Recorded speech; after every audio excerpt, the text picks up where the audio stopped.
abantu 4 bafashwe ku kibuga c'indege muri yindwi bari bagiye mu nama i Kampala mu Buganda.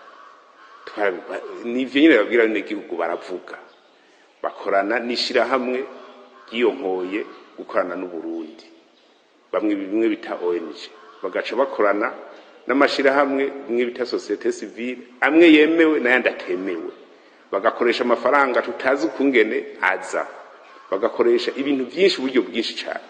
Twe tumimaze ko inkamezi 3 tubidoriye bukebuke. Burya rero hajya twari twabimenye ukungene bagiye kwitunganya, tuvuga tuti reka rero tubabaze neza. Ubu ariko barabazwa ibitari bikeshura amaze kubimenya. Mugabo umenye ko igihugu kirararibwa kuko ntidukeneye ko hari abantu baza kutwihisha ko umenga turiko turakorana nk'abarundi, umenga turi mu mugambi umwe guteza imbere igihugu, kumbe bamaze gukwepa kugira baje gukorana n'abashaka kudurumbaniza igihugu.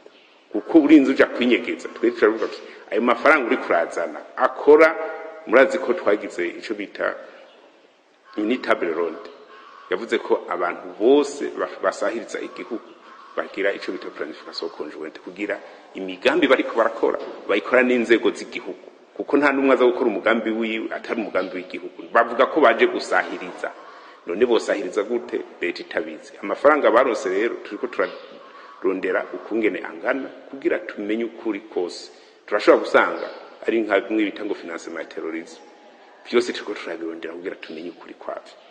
Ibyo rero babwira ati runurukuru oya surukuru 4 barafashwe bafatiwe kuri aeroport, uwundi umwe yafatiwe Ngozi, kandi dosiye iriko igenda neza, tuzobabwira icavuyemwo mu misizi.